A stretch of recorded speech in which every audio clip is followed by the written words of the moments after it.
Assalamualaikum warahmatullahi wabarakatuh. Alhamdulillahirabbil alamin. Allahumma sholli ala sayyidina Muhammadin wa ala alihi wa sahbihi ajmain. Amma ba'du. Senang sekali rasanya saya, Az-Zahra Nuril Firdaus, bisa menyapa teman-teman melalui channel YouTube Pemuda Pencerah Islam. Dalam video ini, Nuril akan membahas topik yang menarik, di mana selama 7 menit ke depan, Nuril akan mengupas kajian Islam dengan topik keterkaitan sholat dan sabar, yang bersumber dari buku 60 menit terapi sholat bahagia, tepatnya dari halaman 143 sampai 158, yang ditulis oleh Profesor Dr. Muhammad Ali Aziz MAG. Nah, sebagaimana yang tertulis di dalam buku ini, saya akan mengupas atau menyajikan kajian ini menjadi 3 subbab. Yang pertama, sabar dalam menjalankan perintah dan menghadapi cobaan. Yang kedua, sabar dalam menahan amarah. Dan yang ketiga, sabar dalam menunggu jawaban doa. Nah, berbicara soal sabar, teman-teman tahu gak sih sebenarnya apa makna sabar itu sendiri? Kalau belum tahu, aku coba jelaskan sedikit ya.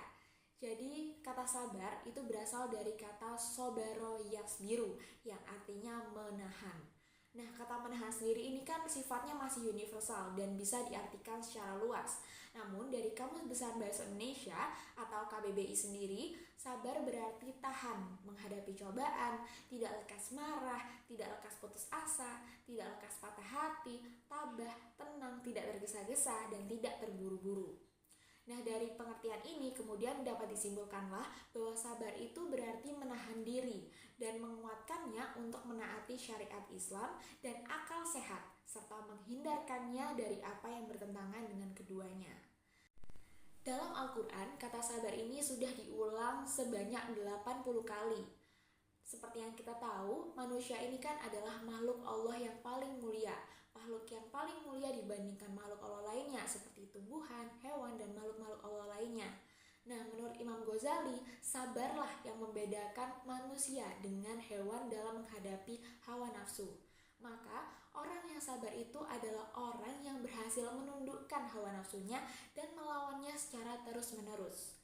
Ahlul Ma'rifah atau pemaham dan penikmat hakikat ibadah mengatakan, jika manusia telah merasakan panasnya melawan hawa nafsu, maka di akhirat kelak ia akan selamat dari panasnya api neraka. Hal ini selaras dengan firman Allah dalam Quran surah Al-Zumar ayat 10 yang artinya sungguh hanya orang-orang yang bersabarlah yang dicukupkan pahalanya tanpa batas. Secara garis besar, sabar ini terbagi menjadi 3. Yang pertama yaitu sabar dalam menjalankan kewajiban, yang kedua sabar dalam menjauhi larangan Allah, dan yang ketiga sabar dalam menghadapi cobaan. Sedangkan cobaan itu juga terbagi lagi menjadi 2. Yang pertama ada cobaan badania, contohnya seperti miskin, contohnya lagi sakit gitu kan. Nah, sebagai contoh nih, para nabi-nabi terdahulu itu juga merasakan cobaan badania. Misalnya ada Nabi Ayub yang diuji oleh Allah dengan penyakit bertahun-tahun. Ada Nabi Ibrahim yang diuji oleh Allah dengan dibakar hidup-hidup. Ada juga Nabi Yahya yang dipenggal kepalanya. Dan Nabi Zakaria yang digergaji badannya hingga terbagi menjadi 2. Nah, jenis cobaan yang kedua yaitu cobaan rohania, seperti merasa sedih, merasa takut, merasa susah, dan lain-lain. Nah, sabar dalam menghadapi cobaan rohania itu bisa berupa ifah atau keteguhan hati melawan lapar, nafsu, maupun seks. Kemudian ada juga hilm, yaitu sabar dalam menahan amarah. Ada juga tasamu, yang berarti toleran dan lapang dada terhadap orang-orang yang memusuhinya. Ada juga hitman, di mana menyimpan rahasia pribadi, keluarga, dan orang lain. Ada juga zuhud, menahan diri dari daya tarik duniawi, dan qanaah, merasa puas dengan apa yang ada dan menahan diri dari hidup yang berlebihan. Teman-teman tahu gak sih, ternyata sholat dan sabar itu memiliki keterkaitan loh.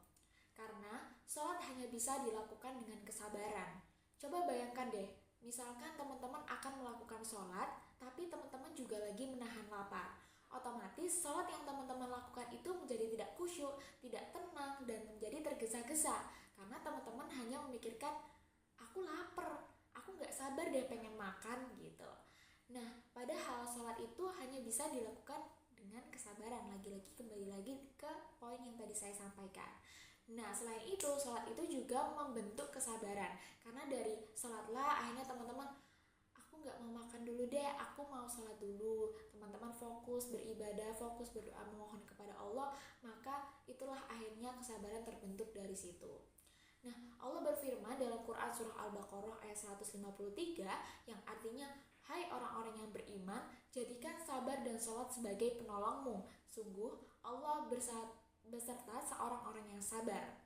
Selain itu, Allah juga mengaitkan sabar dan sholat ini pada surah Al-Baqarah ayat 45. Jadikanlah sabar dan sholat sebagai penolongmu, dan sungguh yang demikian itu sungguh berat, kecuali bagi orang-orang yang khusyuk.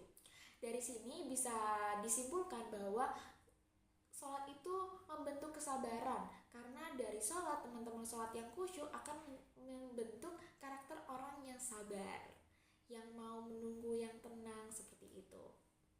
Tidak hanya itu loh teman-teman, ternyata sholat yang khusyuk itu akan menanamkan keimanan kita, meningkatkan rasa keimanan kita, dan keimanan yang benar akan menguatkan kesabaran dalam menahan amarah dan kesabaran dalam menunggu jawaban dari doa dari Allah. Nah, salah satu testimoni dari Amir bin Abdillah adalah ia berkata, sholat itu membuatku sabar. Sejelek apapun komentar orang tentang diriku, itulah sumbangan paling berharga bagiku. Kemudian, Imam Habib Abdullah Haddad juga mengatakan bahwa ada 3 hal yang bisa menyelamatkan manusia. Salah satunya adalah sabar atas segala cobaan. Oleh karena itu, kita sebagai umat Islam, kita tidak boleh berputus asa dalam menghadapi cobaan dari Allah. Kita harus tetap tenang, kita harus tetap khusyuk, harus tetap berbaik sangka, husnuzon kepada Allah. Karena pastinya selalu ada hikmah di balik cobaan yang telah diberikan Allah kepada diri kita. Wallahu a'lam bishawab. Cukup sekian yang dapat saya sampaikan, kurang lebihnya saya mohon maaf. Apabila ada salah kata maupun salah pengucapan, saya mohon maaf yang sebesar-besarnya. Semoga apa yang saya sampaikan di video kali ini dapat bermanfaat bagi kita semua. Terima kasih. Wassalamualaikum warahmatullahi wabarakatuh.